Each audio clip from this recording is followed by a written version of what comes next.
when the UN was known for too much talking and very little action, our predecessors wisely decided to go in and be able to stand to be counted. Pakistan, along with Nigeria, India, and one or two others, were amongst the first to provide our troops with this very worthy cause. We then had Rwanda, we even had Darfur, we had Sarajevo, and so much more, where it was believed that the UN stood by and many innocents were lost to humanity. The era of Mr. Ban will be remembered as an era of peace, but it will also be an era remembering, or being remembered, I beg your pardon, for decisive actions, like recently in upholding an election majority in Côte d'Ivoire, and also, of course, whether we agree or disagree, there is a major move in Africa in many places. Perhaps new countries are to be born. So much is happening. But the important thing is that whereas previously we said too much was said and not enough was done, we must err on the side of caution, that let it not be said too much is done and too little is said about it. We have here a strong belief that this is a vital institution. We do not have Alain Leroy here, who is not a minister of war, but with an army of over 100,000 strong. He is, in fact, our Minister for Peacekeeping, and that is a first in the world, so desired, so much required, and I believe we must also reinforce the pillar of belief in peace building.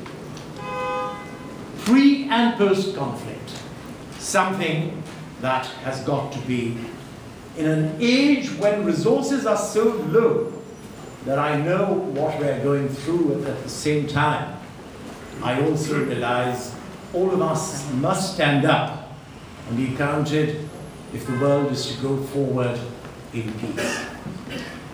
We have played our role. We have a large delegation from Pakistan of our peacekeepers led by Captain General Javed, who is here with us. We have with us one of our earlier colleagues, Mr. Munir Akram. If you look around, he's there he is. And all of you are friends who are here today to mark this occasion, as it is an important step. And we feel honored, privileged.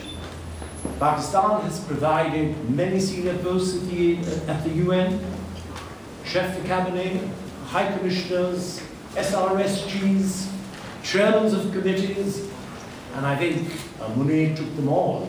NAM, ACOSOC, OIC, G77, the works. So we must remember him even more than the others. But having played our role decisively and always, and today specifically after having survived 35 years of war on our very volatile northwestern borders, we are proud to have amongst us today Mr. Zahir Taneem, who represents Afghanistan and a very important friend of Pakistan's, as is President Karzai, and of course we have the pleasure of having Hardeep Puri with us here as well. I think, without much ado, I'm going to hand over to Mr. Ban. And I would just like to say, we have the experience of having got this far after 35 years of war, within and without Pakistan. And that is something which gives us an experience in these matters which today should count at the UN. And we will always continue to serve the UN to the best of our capabilities and make sure that peace is the objective by which we all continue. Thank you.